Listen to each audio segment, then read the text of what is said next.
Bismillahirrahmanirrahim. Assalamualaikum warahmatullahi wabarakatuh. Baiklah, video kali ini kita akan membahas mengenai memori atau ingatan. Perkenalkan, kami dari kelompok 4 yang beranggotakan yang pertama, Vinela Dwi Saprita, yang kedua, Desi Azhari, yang ketiga, Sylvie Oktaviasari. Nah, kalian penasaran kan? Dan bertanya-tanya, apa sih memori itu? Baiklah, yang pertama, memori itu adalah sistem yang sangat berstruktur yang menyebabkan organisme sanggup merekam fakta tentang dunia dan menggunakan pengetahuannya untuk membimbing perilakunya. Ingatan atau memori juga merupakan penyimpanan informasi sepanjang waktu. Ingatan adalah pusat bagi kehidupan mental dan pemrosesan informasi. Ingatan juga merupakan kemampuan psikis untuk memasukkan atau learning, menyimpan atau retention, dan menimbulkan kembali atau remembering hal-hal yang lampau. Istilah lain yang sering digunakan untuk memasukkan atau encoding, menyimpan atau storage, dan untuk menimbulkan kembali atau retrieval. Selanjutnya, mengenai model memori.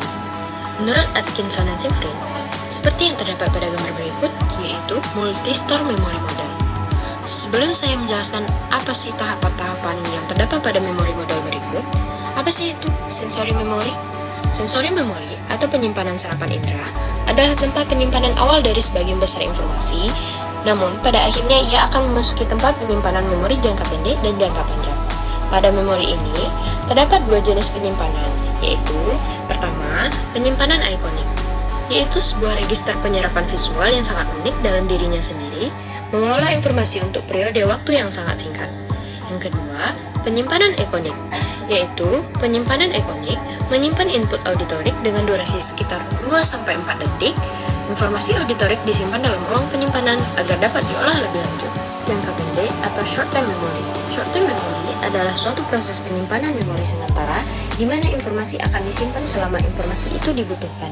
Ia juga dapat diakses oleh sejumlah proses pengontrolan yang mengatur aliran informasi dari simpanan jangka panjang. Biasanya, durasinya hanya sekitar 30 detik saja. Menurut model Atkinson dan Shiffrin, simpanan jangka pendek hanya dapat mengingat beberapa hal saja. Memori jangka pendek ini memiliki kapasitas yang kecil dan terbatas. Terdapat 3 jenis coding di short-term memory, atau yang biasanya kita sebut proses memasukkan yang terjadi pada short-term memory. Yang pertama, auditory coding atau berdasarkan suara. Yang kedua, visual coding atau berdasarkan visual atau image. Yang ketiga, semantic coding atau berdasarkan makna.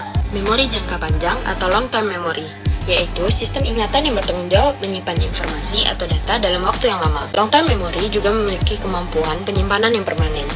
Long-term memory juga merupakan gudang arsip informasi atau data tentang pengalaman masa lalu atau pengetahuan yang telah kita pelajari. Kapasitas penyimpanan di long-term memory tidak terbatas.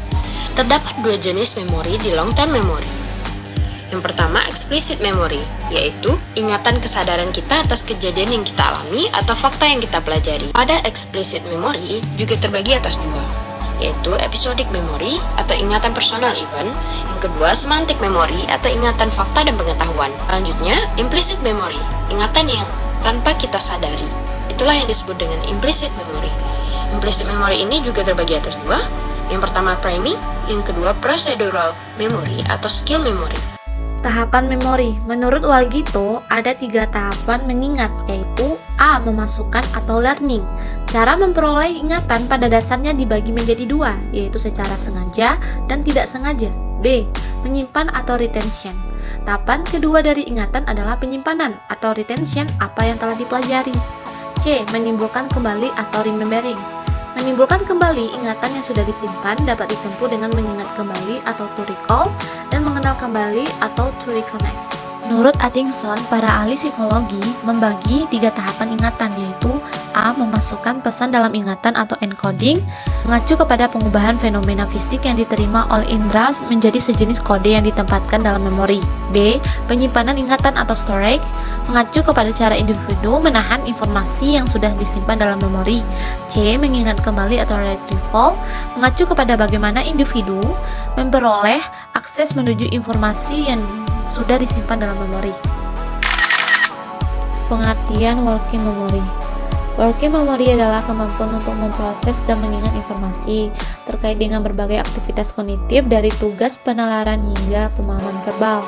Faktor-faktor yang mempengaruhi working memory yang pertama umur, yang kedua genetik, yang ketiga aktivitas fisik dan olahraga, yang keempat kondisi lingkungan, yang kelima atensi. Cara pengukuran working memory terdapat beberapa instrumen yang dapat dipakai untuk mengukur working memory, antara lain yang pertama Wechsler's Intelligence Scale for Children (WSSC-IV), yang kedua Working Memory Rating Scale (WMRS), yang ketiga Reading Span Test (RST). Inactive Memory, informasi yang disimpan di dalam ingatan jangka panjang atau long term memory yang tidak diperlukan lagi atau tidak diaktifkan dalam tugas pada saat itu disebut inactive memory atau memori dalam keadaan fiksi. Model tingkat pemrosesan informasi. Model tingkat pemrosesan informasi yang pertama, model Sperling. Pada tahun 1963, Sperling mengajukan model pemrosesan informasi atas Perfuma tugas penyebutan visual dalam penelitiannya. Model Sperling adalah orang yang pertama-tama mengkonstruksi model awal pemrosesan informasi pada pengenalan objek visual. Masalah umum dalam konstruksi model pemrosesan informasi adalah mengidentifikasi penyebab keterbatasan Perfuma dalam pelaksanaan suatu tugas. Model tersebut terdiri atas A. Penyimpanan informasi visual atau Visual Information Store atau VIS merupakan penyimpanan tersori yang menjaga informasi selama waktu yang singkat dari pecahan detik hingga 1 detik. B. Pengulangan atau rehearsal, yaitu mengatakan huruf-huruf pada diri sendiri. C. Penyimpanan informasi atau auditor information store, yaitu mengingat nama huruf.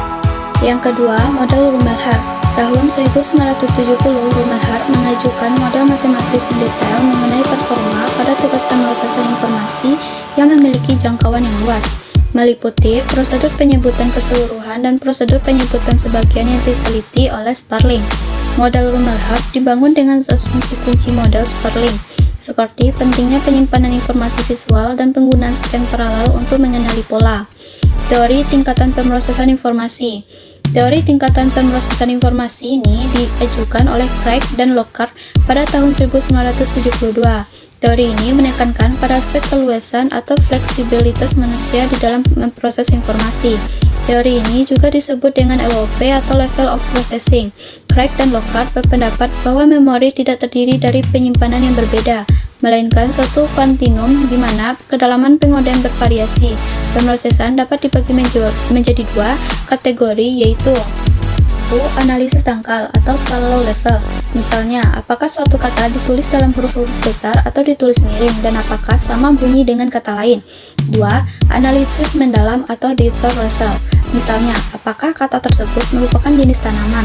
Pemrosesan mendalam menghasilkan jejak-jejak memori yang lebih kuat dan lebih mungkin untuk diingat. Selanjutnya, model ingatan episodik dan semantik. Pertama, memori episodik. Memori episodik ini adalah kemampuan untuk mengingat seluruh adegan atau episode dari masa lalu. Memori ini mengenai tentang pengalaman-pengalaman Anda sendiri yang biasanya berhubungan dengan riwayat hidup.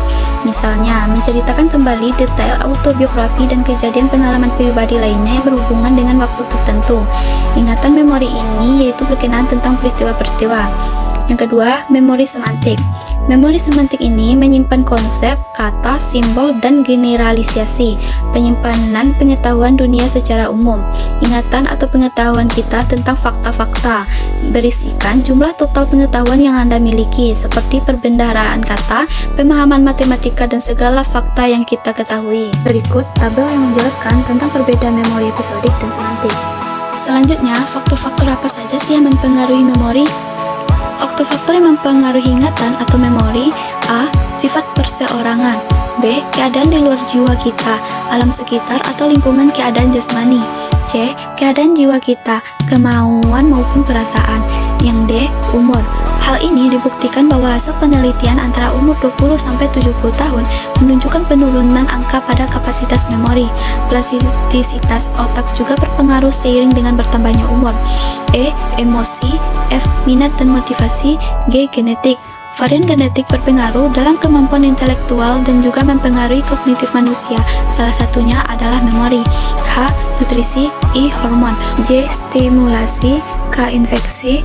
L. Brain injury. M. Stress and epilepsy.